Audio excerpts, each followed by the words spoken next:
सदा स्वयं को सहज पुरुषार्थी बनाकर सदा विधि से वृद्धि को प्राप्त करने की, योग्य आत्मा बन पुरुषार्थ में उड़ते रहने की, सदा वर्तमान को बाप समान बनाने की, भविष्य को सफलता स्वरूप बनाकर श्रेष्ठ बधाई का पात्र बनने की कल्याणकारी अव्यक्त बाप दादा की हम आत्माओं के लिए आज की अव्यक्त मुरली से शिक्षाएं। ईश्वरीय कार्य है, विशाल कार्य है, महान कार्य है, अद्भुत कार्य है, असंभव को संभव कराने का कार्य है, लेकिन कराने वाला सर्वशक्तिमान है। इसलिए निश्चित होना ही है, या यूं कहे हुआ ही पड़ा है। इसलिए हमें किसी भी तरह का बोझ नहीं लेना है, सिर्फ मन बुद्धि से समर्पण हो जाना है और जैसा वे कहें वैसा करते जाना है। अपनी मत नहीं चलानी है, न किसी तरह के अहम में आना है कि हम ही कर सकते हैं, और न हीनता की भावना लानी है कि हम नहीं कर सकते हैं, बल्कि निमित्त बन निर्माण करना है, अर्थात सृष्टि परिवर्तन के कार्य में हमें सहयोगी बनना है। निमित्त अर्थात कराबनहार सब शक्तिमान करा रहे हैं, हमें सिर्फ उनके अनुसार करते जाना है। श्रेष्ठ कार्य कराने वाले परमात्मा है, इसलिए हमारी जिम्मेवारी का तो सवाल ही नहीं उठता है। उन्हें मालूम है कहाँ कैसे क्या करवाना है, इसलिए वरदान दे रहे हैं कि अपनी सारी जिम्मेवारियां, यहाँ तक कि पुरुषार्थ की, सेवा के संपर्क संबंध निभाने की जिम्मेवारी, जिसे देह भान में अपना समझ लेते हैं और बोझिल अनुभव करते हैं। छोटे बड़े सारे बोझ उन्हें देकर हल्का होने को कहते हैं, क्योंकि बोझ लेने से अपना बहुत नुकसान है। बोझ देह का मैं और मेरापन लाता है, और दैहिक मैं और मेरा हम आत्माओं को गिराने वाला है। आज तक हम इसी मैं और मेरे के बोझ तले दब कर चल रहे थे और दुखी हो रहे थे। दुखों से, थकावट और बोझों से छुड़ाने वाले परमात्मा हम आत्माओं को कहते हैं कि किसी बात की भी चिंता नहीं करो, श्रेष्ठ संकल्प करो, उन्हें पूरा तो मैं कर दूंगा। आप सिर्फ श्रीमत प्रमाण चलो तो माथा कभी भी भारी नहीं होगा, बल्कि हल्के रहकर पुरुषार्थ में भी उड़ती कला से आगे बढ़ते रहेंगे। जिम्मेवार ऑलमाइटी अथॉरिटी हैं, मैं निमित्त हूँ, इस स्मृति में रहने से हल्के रहेंगे। और जहाँ ये अहम का संकल्प भी आया कि मुझे करना पड़ता है, मैं ही कर सकता हूँ, तो ये संकल्प भारी बना देगा और भारीपन कभी उड़ने नहीं देगा, देह भान में खींच लेगा और निर्माणता का कार्य भी नहीं कर सकेंगे। अहम भाव दैहिक मेरापन होता है तो मान की इच्छा भी रहती है, और निर्माणता के गुण को धारण करने से भी वंचित रह जाते हैं। निमित्त भाव से निर्माण भी रहते हैं, कुछ किसी से चाहिए भी नहीं की भावना रहती है। सब कुछ परमात्मा से मिल गया, भरपूर हो गए, निमित्त और निर्माण होकर चलते हैं तो श्रीमत पर एक्यूरेट चलते हैं, तो विश्व कल्याण के, विश्व नव निर्माण के कार्य में सहयोगी बनते हैं। पुरुषार्थ का लक्ष्य राजाई घराने में जाने का है, निराकारी, निर्विकारी, निरअहंकारी बनने का है, तो कराने वाला करा रहे हैं। उनकी श्रीमत लक्ष्य की प्राप्ति कराने के लिए ही तो मिल रही है, तो हाँ जी कहकर उसी प्रमाण करते जाना है। इसी तरह सेवा की विधि भी बता रहे हैं, जहाँ भी सेवा का कार्य है वहां लेकर जा रहे हैं। मन वचन कर्म से सेवा कराने की विधि बता रहे हैं। संबंध संपर्क को कैसे ट्रस्टीपन अलौकिक विधि से निभाना है स्पष्ट समझा रहे हैं। हमें तो सिर्फ निमित्त बन करना है, तो सब सही करना, हिसाब किताब चुकतू कराकर मंजिल पर पहुंचाने की जिम्मेवारी परमात्मा की हो जाती है। जब हम खुद की जिम्मेवारी समझते हैं, मैं और मेरा समझकर चलते हैं, तब हम खुद के लिए जिम्मेवार होते हैं। परमात्मा फिर जिम्मेवारी नहीं लेते हैं। अपनी जिम्मेवारी हार खिलाती है। परमात्मा की श्रीमत पर चलकर उन्हें जिम्मेवारी देते हैं तो परमात्मा मंजिल पर पहुंचा देते हैं, विजयी रतन बेदाग हीरा बना देते हैं। प्रजापिता ब्रह्मा और मातेश्वरी उदाहरण हैं। उन्होंने सर्व जिम्मेवारियों को परमात्मा को देकर संपूर्ण समर्पण होकर श्रीमत पर एक्यूरेट चले तो लक्ष्मी नारायण बन गए। परमात्मा श्रीमत है ही हल्का रहकर श्रेष्ठ बनने की, जिस प्रति ध्यान खिंचवाकर परमात्मा कहते हैं कि सारे बोझ मुझे दे दो और निमित्त और निर्माण बनने का वरदान प्राप्त करो। संगम युग में परमात्मा हम आत्माओं का सत्यता, पवित्रता और दिव्यता से श्रृंगार करते हैं। देह अभिमान में दैवी गुणों को धारण करना मुश्किल समझते हैं। यहाँ तक कि कलयुग की दुनिया में दैवी गुणों की धारणा को कमजोरी समझते हैं। परमात्मा समझाते हैं कि दैवी गुणों को यूज कर, इसका अनुभव करके, इसके रस और इसके प्रयोग से प्राप्ति का अनुभव करके तो देखो, फिर कभी भी दिव्यता को नहीं छोड़ेंगे। संतुष्टता भी दैवी गुण है। जिसके पास ये गुण है वो सबसे संपत्तिवान है। वो प्रभाव मुक्त, लगाव मुक्त, दबाव मुक्त, सुख शांति से संपन्न है। ड्रामा को और कर्मों की गुह्य गति समझाकर परिस्थितियां, आपदाएं, वैरायटी, संस्कार का टकराव सब कर्मों का परिणाम है। कयामत के इस समय में ड्रामा के कल्प की समाप्ति के पहले एक्यूरेट इंसाफ होना है। जिसने जो जिसको दिया या जिससे जो किया वो वापस मिलना है। आगे कोई और नया हिसाब किताब न बने, बंधन न बने। परमात्मा कहते हैं कि कोई कुछ भी करे, बोले, देखते हुए नहीं देखो, सुनते हुए नहीं सुनो, अर्थात प्रभाव में नहीं आकर पास्ट का हिसाब समझकर सभी से संतुष्ट रहते हुए बिना किसी शिकवे और शिकायत के स्नेह से, सम्मान से, परमात्म दुआओं से, शुभ भावना, शुभकामना से चुकतू करते जाओ और आगे बढ़ते जाओ तो संतुष्ट मणि कहलाएंगे। ऐसे ही आपदाओं को देखते हुए प्रकृति से संतुष्ट रहना है। उल्टे कर्मों का हिसाब चुकतू हो रहा है तो प्रकृति के जन्मों के एहसान और पालना को कभी नहीं भूलना है। ऐसे ही विनाश भी कल्याणकारी है। कौरव, यादव, यौवन से भी सदा संतुष्ट रहना है। सभी एक्यूरेट पार्ट बजा रहे हैं और अपने अपने अकाउंट को क्लीन कर रहे हैं। घर जाने से पहले सभी आत्माएं इसी विधि से पवित्र बनेगी।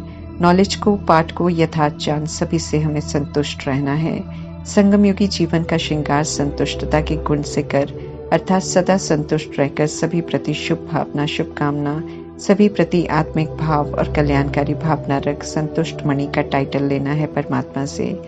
अपने शरीर का कर्म भोग भी क्यों ना हो, कोई रोग हो, कोई हादसा हो, संतुष्ट रहना है। साक्षी होकर अपनी कर्मेंद्रियों से चुकतू कराना है। कैसी भी हालत हो, संतुष्ट रहकर किए हुए कार्मिक कर्ज को चुकतू कर उतारना है। संतुष्ट मणि कुछ भी देखते सब प्रश्नों से, करेक्शन से, आलोचना से परे रहते हैं। परमात्मा समान किसी भी तरह की टिक्का टिप्पणी कर किसी के भी कर्मों में कोई हस्तक्षेप नहीं करना है। सभी से संतुष्ट रहते हुए सिर्फ शुभ शुद्ध सोचते हैं, भला चाहते हैं। संतुष्टता मतलब ये नहीं कि जब कोई गलत कर्म कर रहे हो तो हम उनके गलत कर्म में सहमत हैं या खुश हैं देखकर कि आपस में हिसाब किताब चुकतू कर रहे हैं। संतुष्टता अर्थात हम किसी के भी कर्मों के प्रभाव में आकर जजमेंटल नहीं बनते हैं कि कौन सही है और कौन गलत है, बल्कि ये स्पष्ट है कि आत्माएं पुनः अपने स्वधर्म में लौट जाएंगी हिसाब चुकतू करके। हमें तो दोनों को शुभ भावना, शुभकामना का सहयोग देने की सेवा करनी है कि दोनों आत्माएं फिर से सतुगुणी बन जाएं। जब ऐसे बन जाते हैं तब कहा जाएगा कि हमने संतुष्टता को अपने जीवन का श्रृंगार बनाया है।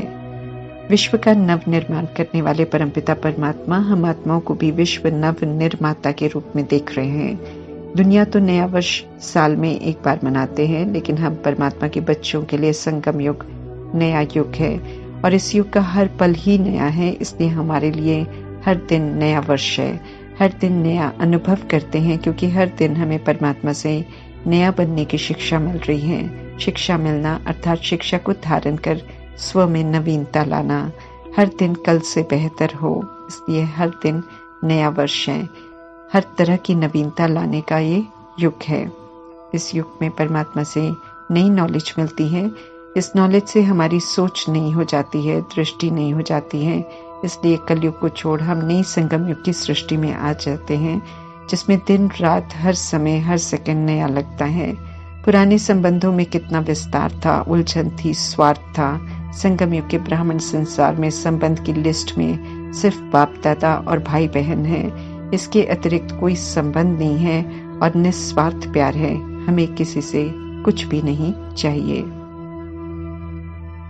दुनिया वाले वर्ष में एक बार मुबारक देते हैं और बाप दादा तो हमें हर सेकंड, हर समय शुभ भावना, शुभकामना की मुबारक देते हैं और इस नए जीवन में खुश रहने के, सुखी रहने की, शक्तिशाली और तंदुरुस्त रहने की सभी मुबारक सदा के लिए मिल जाती हैं। खुश नसीब, खुशी और सुख के खजाने से संपन्न बन जाते हैं। सब कुछ ही बदल जाता है। ये नवीनता की विशेषता देवताई जीवन में भी नहीं है। वहाँ हम हर दिन पुराने होते जाते हैं।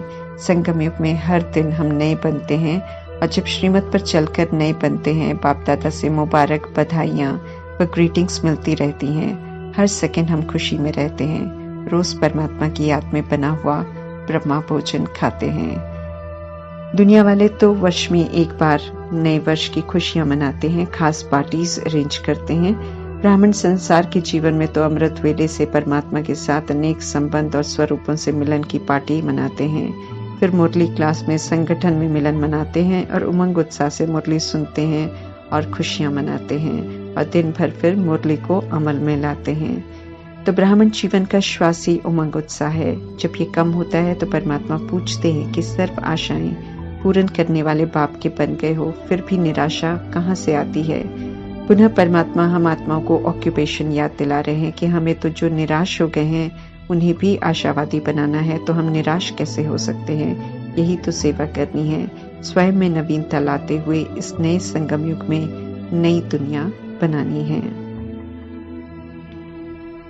तपस्या कर अलौकिक नवीनता लानी है, इसलिए बाप दादा चेक कर रहे हैं कि नवीनता लाए हैं या अभी भी पुरानी चाल चल रहे हैं। पुरानी चाल को भी स्पष्ट करते हुए परमात्मा समझा रहे हैं कि हम कहते हैं कि योग अच्छा है, अनुभव अच्छे हैं, आगे भी बढ़ रहे हैं, धारणा में भी फर्क है, अटेंशन भी अच्छा है, यहाँ तक तो सही है, लेकिन साथ में जो लेकिन और कभी कभी के शब्द यूज करते हैं, इसकी पूंछ को समाप्त कर पुरुषार्थ और सेवा की सफलता की, संतुष्टता की परसेंटेज की कभी ऊंची कभी नीची नहीं, बल्कि सदा ही श्रेष्ठ परसेंटेज की नवीनता लाने की समझ देते हैं और इनाम लेने का पात्र बनने को कहते हैं। इनाम लेने के लिए परमात्मा कहते हैं कि ये भी चेक करो कि 3 प्रकार की संतुष्टता प्राप्त की है। पहला सर्टिफिकेट खुद से हमें लेना है, साक्षी होकर खुद की चेकिंग करनी है, रोज की मुरली के आधार से खुद के चार्ट को चेक कर देखना है कि खुद से हम संतुष्ट हैं। श्रीमद् प्रमाण चार्ट होगा तो संतुष्टता अनुभव होगी। फिर हमें स्वयं के सच्चे मन से संतुष्ट है कि नहीं, उसे चेक करना है। सच्चा मन अर्थात क्लीन माइंड, कोई भी नकारात्मकता नहीं। फिर शुद्ध स्वच्छ मन, सच्चे दिल से संतुष्ट हैं कि नहीं, ये भी हमें चेक करना है। सच्चा दिल अर्थात दिल में एक दिलाराम परमात्मा हो, ये संतुष्टता का सर्टिफिकेट भी हमें खुद से लेना है। दूसरा सर्टिफिकेट सुप्रीम अथॉरिटी परमपिता परमात्मा से लेना है, जो तब मिलेगा जब विधि पूर्वक आत्मिक स्थिति में परमात्मा की एक्यूरेट याद की परसेंटेज जो वो चाहते हैं वो हो, और विधि पूर्वक याद में रहकर सारा दिन मन वचन कर्म और संपर्क के में संपूर्ण चाट रहा हो, अर्थात सदा सभी के प्रति आत्मिक भाव और कल्याणकारी भावना रही हो, तब परमात्मा हम आत्माओं से संतुष्ट होंगे और संतुष्टता का सर्टिफिकेट देंगे। तीसरा संतुष्टता का सर्टिफिकेट ब्राह्मण परिवार अर्थात आदि रत्नों से लेना है, जो संतुष्ट होंगे अगर हमारा जीवन वाकई श्रेष्ठ योगी जीवन रहा होगा। तीनों सर्टिफिकेट का अनुभव करेंगे तो प्राइज के योग्य बनेंगे।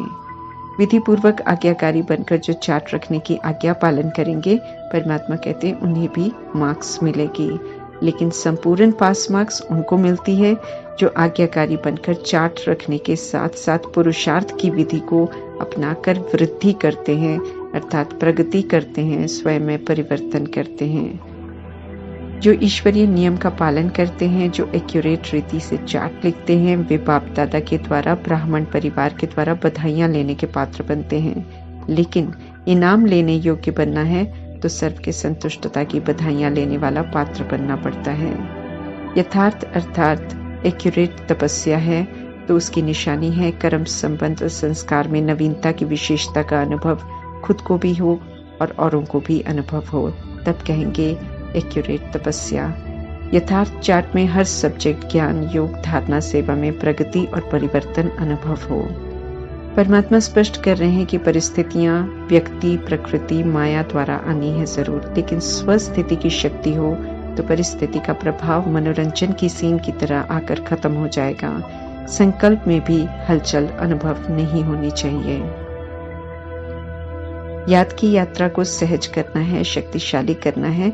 शक्तिशाली याद होगी तो डबल अनुभव कराएगी। एक तरफ याद अग्नि बन पापों को भस्म करने का कार्य करती है, परिवर्तन करने का कार्य करती है, तो दूसरी तरफ खुशी और हल्कापन अनुभव कराती है, क्योंकि पापों का कर्जा उतरता जाता है। ऐसी विधि पूर्वक याद को शक्तिशाली एक्यूरेट याद कहा जाता है।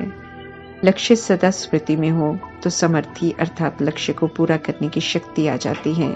स्मृति और समर्थी सदा साथ हो तो नंबर 1 प्राइज के योग्य बन जाएंगे। जो एक्यूरेट चार्ट रखेंगे उनके नामों की माला भी जरूर बनेगी। समय थोड़ा है, लेकिन इस थोड़े से समय में भी विधि पूर्वक पुरुषार्थ की वृद्धि कर अपने मन बुद्धि कर्म और संबंध को अचल अडोल बना लेंगे, तो ये अचल अडोल स्थिति बनाने का पुरुषार्थ आगे चलकर बहुत काम में आएगा। विचलित नहीं होंगे, सफलता की खुशी खुद भी अनुभव करेंगे और फिर हमारी अचल स्थिति, अडोल स्थिति औरों को भी अचल अडोल बनाएगी, तो हमें फिर उनसे भी संतुष्टता की दुआएं प्राप्त होंगी। अभी भी परमात्मा उमंग उत्साह दिला रहे हैं कि एक्यूरेट पुरुषार्थ कर वर्तमान को भी और भविष्य को भी श्रेष्ठ बना सकते हो। स्मृति भी अगर 30 दिन सहज, स्वतः शक्तिशाली, विजयी आत्मा हूं का अनुभव किया, तो परमात्मा कह रहे हैं कि ये भी सदा के लिए नेचुरल संस्कार बनाने की गिफ्ट मिल जाएगी। लेकिन परमात्मा समझते रहे हैं कि कुछ भी हो जाए, कुछ भी आए, परिस्थिति रूपी पहाड़ आ जाए, संस्कार टकराव के बादल आ जाए, प्रकृति भी पेपर ले, लेकिन अंगद समान मन बुद्धि रूपी पांव को हिलाना नहीं है, अचल रहना है। कभी भी पास्ट में हलचल हुई भी हो तो उसे भी स्मृति में नहीं लाना है, उसे फुल स्टॉप लगाना है। वर्तमान को बाप समान श्रेष्ठ बनाना है, सहज बनाना है और भविष्य को सदा सफलता के अधिकार से देखना है। ये विधि है सिद्धि प्राप्त करने की, जिसे कल तक बिल्कुल नहीं छोड़ना है, बल्कि अभी से करना है।